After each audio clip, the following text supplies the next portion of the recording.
Delmarvalous Americana here on WSDL 90.7 FM and streaming at delmarvapublicmedia.org. We produce this show at Delmarva Public Media Salisbury University Studio, and we get production help from Angela Semig and Brian Russo, who is our managing director. Remember, you can find this program on the YouTube channel, on PAC 14, and of course, special thanks to my guest today. Make sure and check out their music and/or art and everything they do. I'm Billy Earle, and thanks for listening to Delmarvalous Americana. And if you remember one thing from today, just remember that a life without music and art just ain't hardly worth it.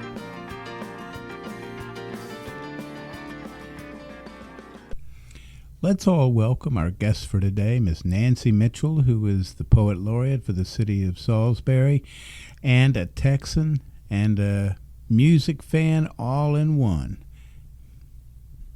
Well, this poem, What About, reminds me a lot of music and jazz and the, that trying to constantly, and it's the same, I know you have this same experience when you just keep trying to find that one thing that is going to kind of gain traction in a sense. And it's the same way with the poem. So I just thought, every time I thought of what about, I would just go with it, and I trust that somehow it would find its way and resolve itself. So you'll probably hear the cadences in here and know what I was after. I'm sure I will, and I understand that you were on a Zoom yesterday with people from Paris. Well, actually, Angie Estes, who's a terrific, wonderful poet, she was in Paris, and the Dali Museum hosted us on their poetry series, and they're a museum located in Tampa, Florida. So we were having just a great conversation. The hostess, Helen Wallace, was just terrific, and so great when you have that kind of repartee with your interviewer, such as I have with you. So this is wow, it makes it fun. It makes it so much fun. So okay, it's just one that I'm going to throw out there and see if it resonates in any way with you. What about sushi with the Merkles? Merlot or Cabernet would be fine with Martin. What about taking Max for a stroll at sunset? Taking Max. What about dinner with the Dean? Coffee with Don at 10. What about, he said he'd call by 11, hopping in the shower at 11:15, dropping the whole thing? What about mayonnaise method of removing water stain from wood? What about mother's face behind a comic book? Brother's face? What about lime neon bra with matching panties? A doll with my face? A full-time phone lover? A phone life? A phone liar? A phony? The silence of cold spoons. Wow, that's beautiful. So it's just, I don't know, just somehow it worked out. And I didn't, I didn't worry about, oh my goodness, will people think, what is that about? Because you know what? It's just about what about. So, yeah, even Miles Davis, so what? That kind of, yeah. So that's a playful kind of part of poetry that I think is a lot like music and allowing for spontaneity and kind of getting out of your own way. Got it. Yeah. Wow, that's great. Okay, do you have another piece you'd like to read? I along that same vein, I had a group of poems, so I'll pull those up here.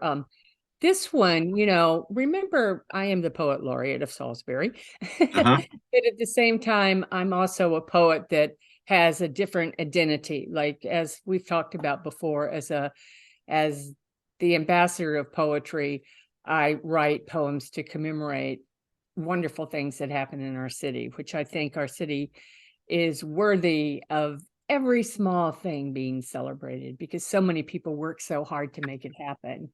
But, I started, these are more personal poems, but I think that I can read these here, I think. And this one is called Blame My Mother. And I don't know if you all recall, but back in the 50s, pregnant women drank and they smoked, and it was not considered odd at all. Right. It was part of the culture. So it's called Blame My Mother.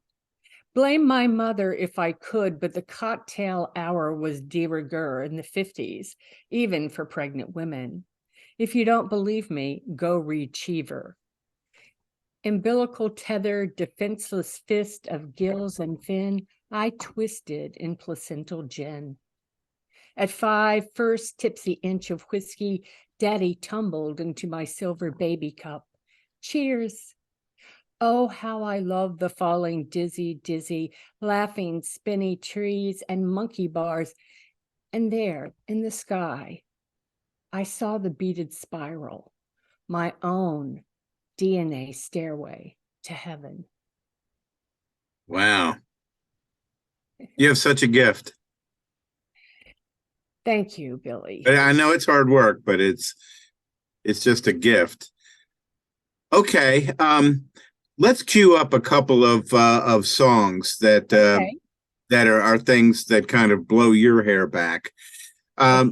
Lucinda Williams is a Texas treasure, and some of my favorite people have played music with her in the past. Garth Morlix was her slide guitar player for a long time. Also, her work as a songwriter has been acclaimed. I'm going to tee up a couple of songs here: Drunken Angel, Gravel Road, and Can't Let Go. And on the backside, let's talk a little bit about those three songs and how it is that you relate to her as an artist. Here we go.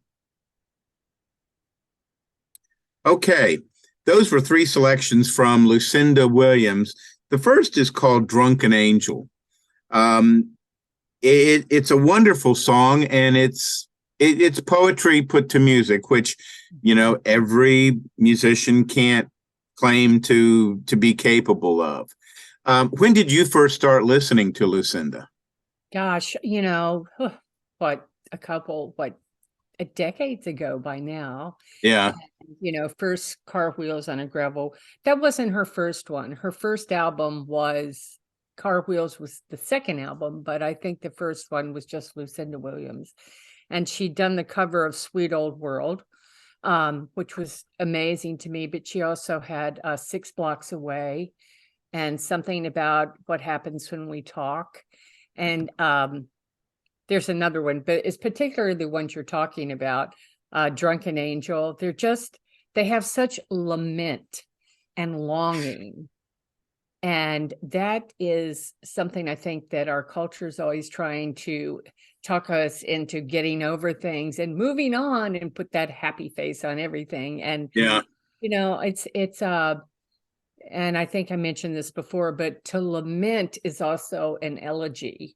And it's an honor for someone, even if they aren't, say, the most honorable person in terms of what society would deem honorable. So she has a lot of understanding for people who suffer.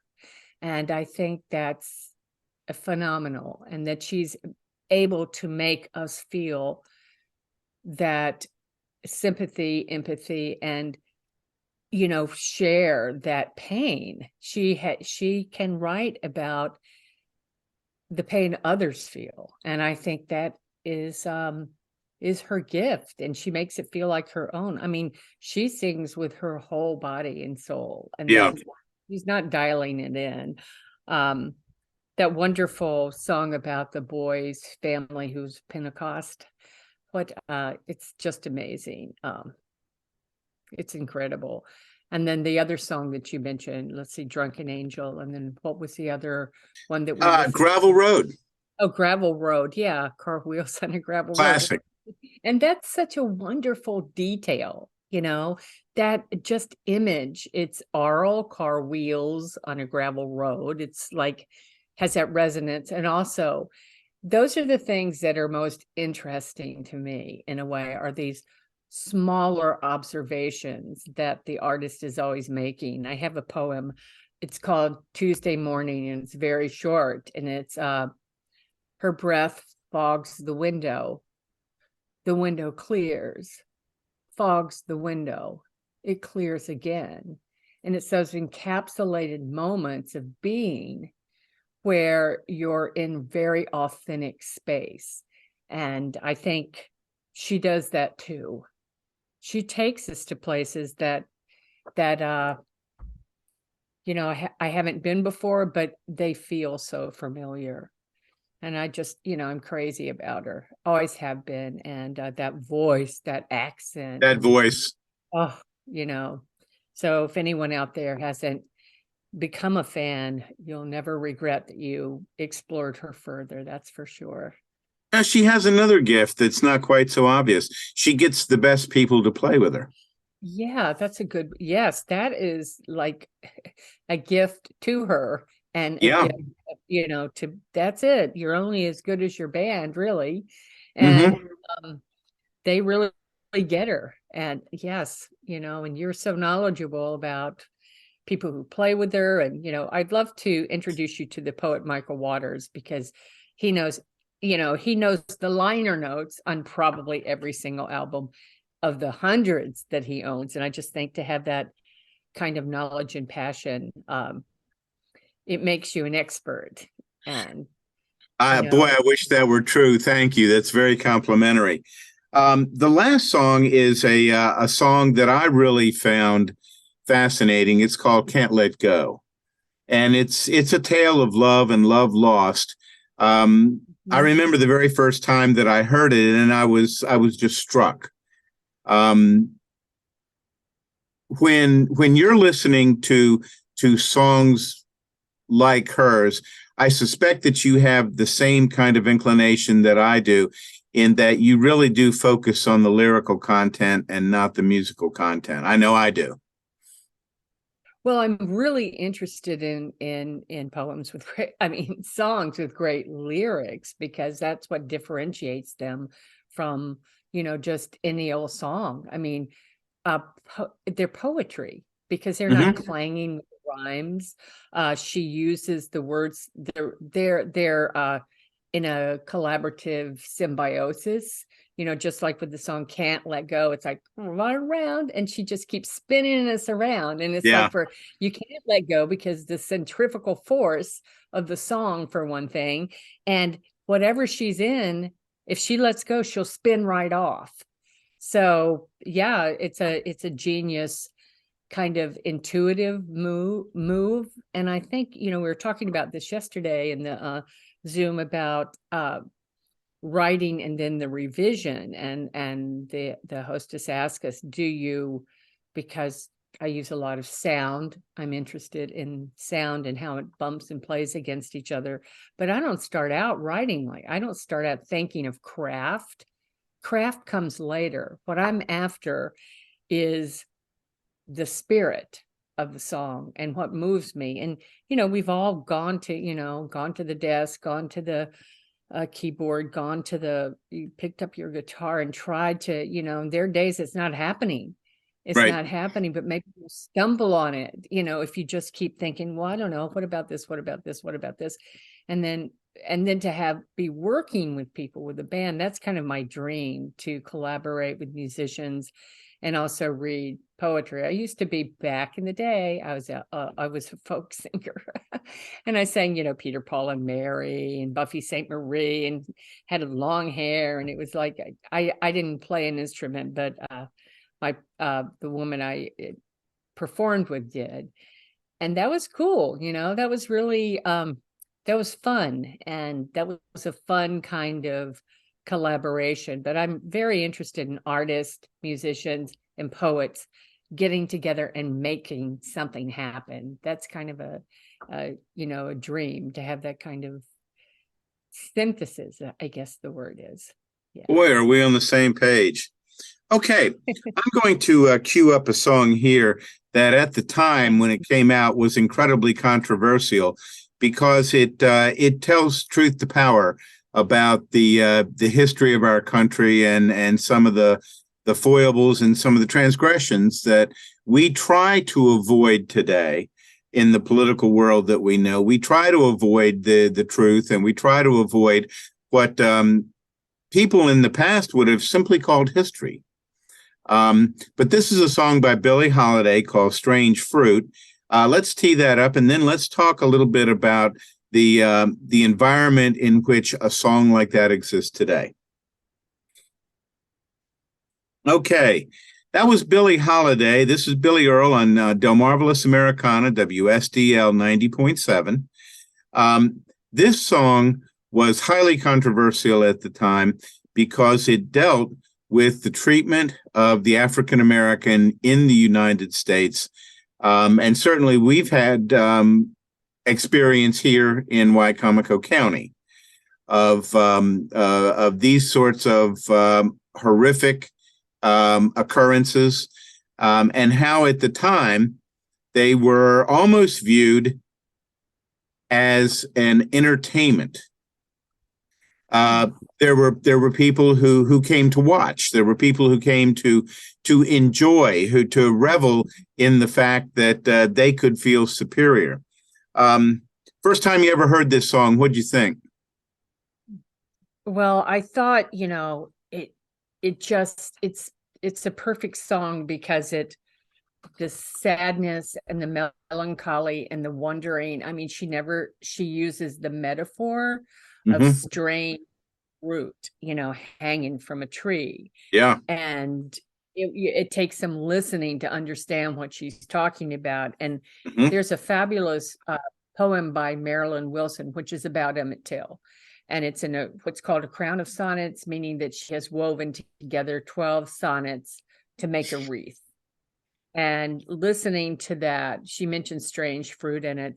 And I think it's the most unspeakable, horrific example of human depravity, that people came and watched it and thought that another human being being destroyed was entertainment. And sickens me. It absolutely sickens me. And people who want to say that was in the past, I agree with Faulkner. The past is never past.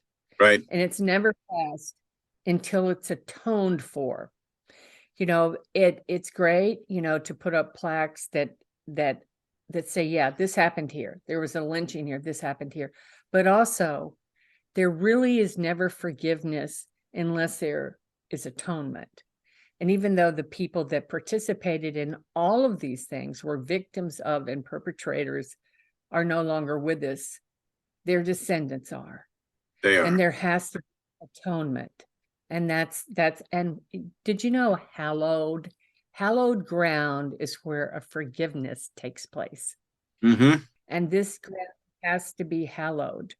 We have to confront that is a possibility within us, that degree of cruelty. And it's unbelievable. It's for some reason, people of color and people that are different from us are threatening. And there's a segment of our population that preys on the fear of other people. And I think as artists, it's our job, to try to raise that consciousness. In fact, in this book, it's called The Out of Body Shop. It's my last book, and it's about trauma and how trauma throws people out of their bodies. It throws cultures out of their bodies. It throws cities out of we can keep pretending, but we have to face it sometimes. Yes. And I have to say, for our city, I could not be prouder of the way that our city handled the Black Lives Matter movement. And to even call it a movement is doesn't even encapsulate it. I mean, Julia Glanz was in charge at that time, and the way she didn't run from it, and there was a boulevard that was renamed. Not that does, it's a gesture, but it was a gesture towards something. And that's really important. and the descendants of the one of the men that was lynched came in from California and was a part of that ceremony of the I guess unveiling debut of the sign that's downtown. And she was there, and it's that there are people, where are they? A whole football team had dinner and watched it happen. And there was so much complicity. And I think if anyone's watching this and they know that their family was involved, you didn't do it, but I do believe it's incumbent upon all of us to own up. And I mentioned that my mother's side of the family came from New York, and they were suffragettes, worked on the Underground Railroad, and were Quakers. But my father's side of the family, and my own family, if they're listening to this, will be saying, "Oh, I can't believe she's bringing this up," But yeah, they were part of the Wilmington Uprising. So within all of us, we have this struggle because we come from different people who have different beliefs. Many of us in our own family know people that are prejudiced against people just because of their skin color. And that's I don't think that's what Jesus said, right? He didn't say any of this kind of stuff. So that's not too groovy to be saying, I mean, come on. So that is, but I wrote this poem thinking about all of these things. This book was kind of written during the Me Too movement. And all of these things just sort of came together as I was just finishing the book. But the preface to it is the preface poem is The Past. If we have to bring it up, we'll need gloves, latex pulled elbow high, and masks, gas, safety glasses. We've got to take it outside. We've got to spread the decades in the sun and burn off the mold, burn off the blood, burn off the stink. And, I just think that's got to be brave. That's what we have to do. That's how. Yeah, it is. It's an act of courage to look back and to see the sins of the father and to recognize them and to try to do something about them. Just a little commercial for us. Torres Wise will be a guest on the show in the upcoming, who was responsible for the film The Sign. Let's do this. Let's move on to another singer-songwriter, one of my very favorites. This songwriter's name is Chris Isaak, and he has a very wide body of work, both in music and in film. But let's take a couple of his songs and let's tee them up, and then let's talk about them on the backside. Here we go. Okay. This is Billy Earl back with Delmarvalous Americana. We are here with Nancy Mitchell, the poet laureate of the city of Salisbury. And we're talking about music. We're talking about poetry. We're talking about politics. We're talking about a lot of things today. Wicked Games is one of the first songs that was a big hit for Chris. And I remember the first time I heard it, and I thought, boy, did he really get a lot out of 3 chords. I know, that's amazing, isn't it? Oh my God. And that voice, I mean, it's so reminiscent too of like, my brother. I had an older brother and he was a teenager before I was. And, I think of the Fleetwoods, that sort of muted, and then it's so rich and it's so deep, and it's like, and he has a dreamboat voice. Oh yeah. Basically, you just want to, it's like, oh, I just have to hear this again, because it just touches so many, it touches unrequited love. It touches all the things that we suffer as, when we're first in love, and, the struggles of the human heart. So yeah, I'm just totally crazy about him, and I'll just cue that up if I want to be, traveling. But it's kind of this kind of song that you have to listen to by yourself or with somebody who really gets him, Yeah. and thank goodness my husband does. And, we'll cue it up and we'll sing to it, and we'll just open our throats and sing along with Chris Isaacs. And also it reminds me so much of Twin Peaks. There's Oh a yeah. vibe, and I just thought Twin Peaks was amazing, as was Blue Velvet. David Lynch is a really interesting man. David Lynch is my favorite director of all Oh time. my gosh. Okay, same here. And oh boy, he has this great little book on meditation. You'd never think he would be, writing on meditation, but he's a quirky guy, and I kind of like quirky people. I think good for you. I mean, he really, that beautiful part in Blue Velvet when they all come out of this sort of a fugue or dream, and then the bird, you just hear, Yeah. and so that's all of this kind of genre of all human emotions, including a bit of horror, of like Oh that yeah. terrifying part of being,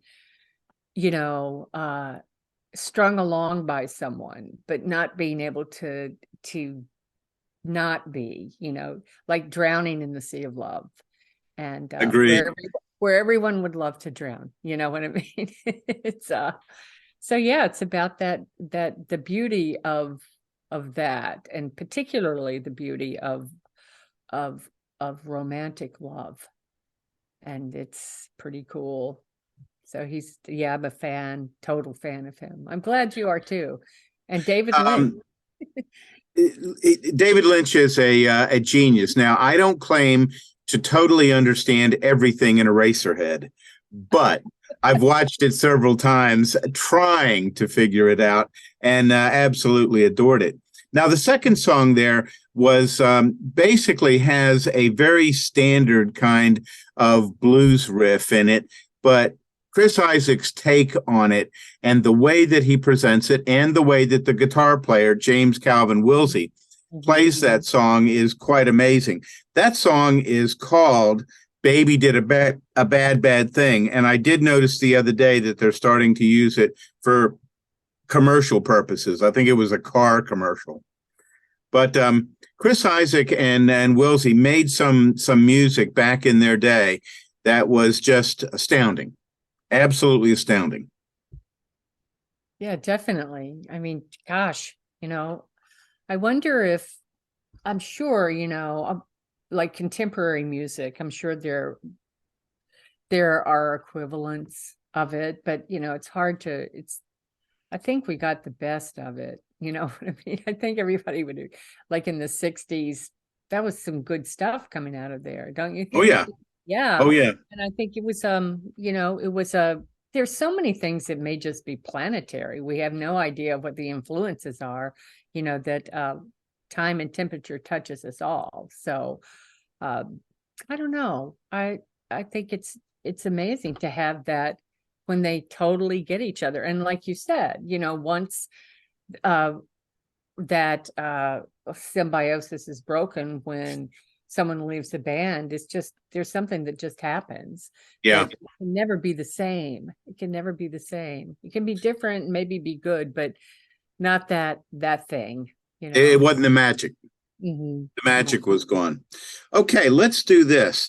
Let's talk about one of the great Texas singer-songwriters of all time. And I have to admit that in my past at the Bass Hall in Fort Worth, Texas, I shared a Camel Straight back in the days when I smoked cigarettes with Lyle Lovett.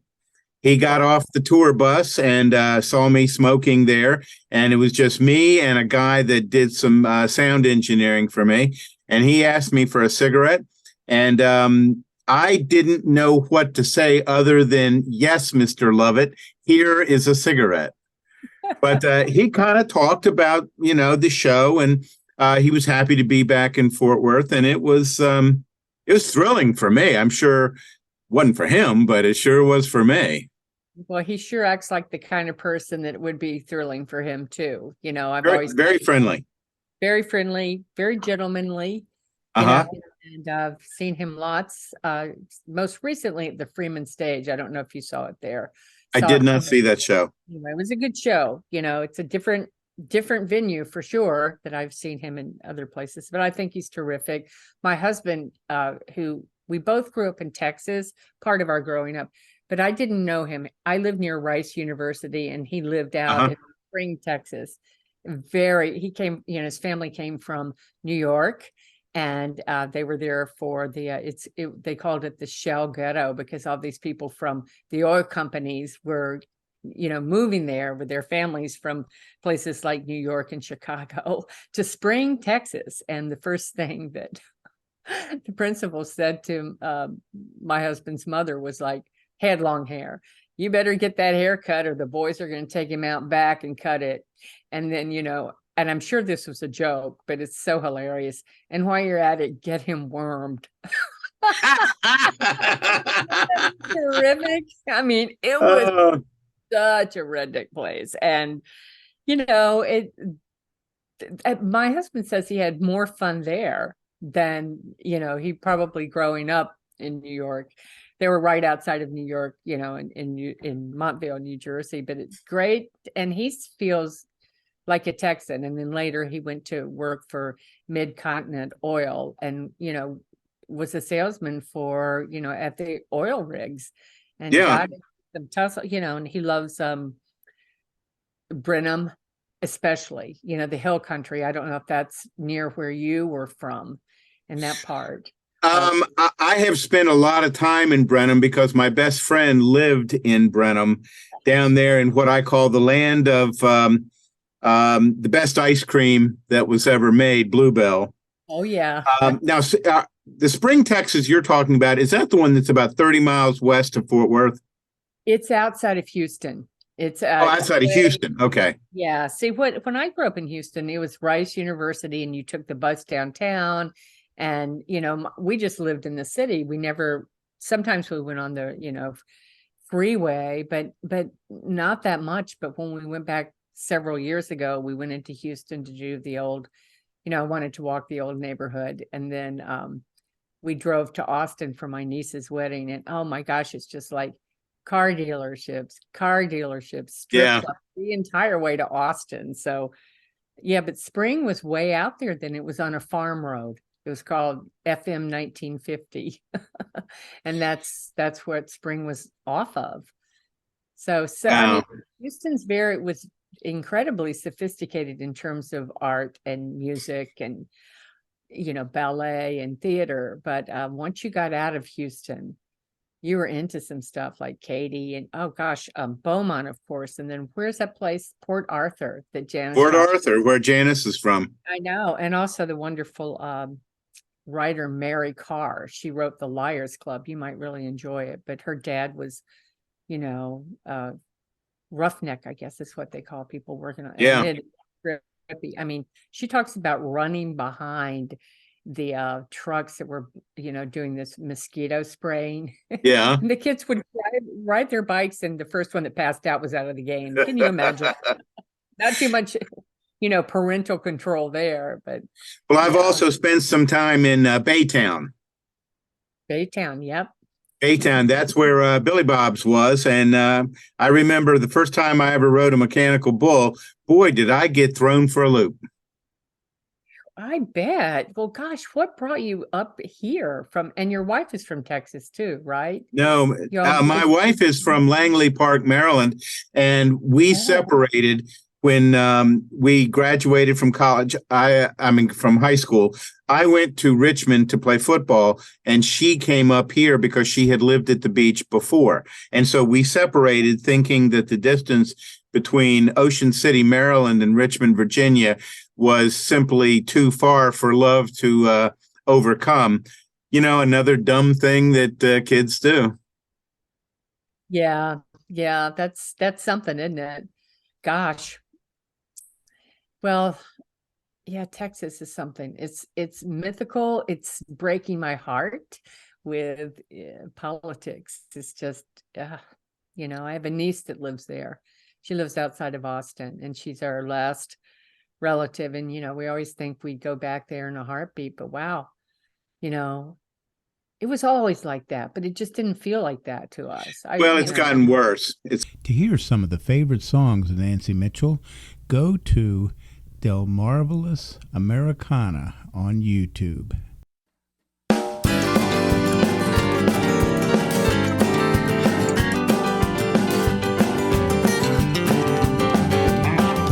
I'm just looking for a four-leaf clover. I'm just looking for. This has been Delmarvalous Americana here on WSDL 90.7 FM and streaming at delmarvapublicmedia.org. We produce this show at Delmarva Public Media Salisbury University Studio, and we get production help from Angela Semig and Brian Russo, who is our managing director. Remember, you can find this program on the YouTube channel, on Pack 14, and of course, special thanks to my guest today. Make sure and check out their music and/or art and everything they do.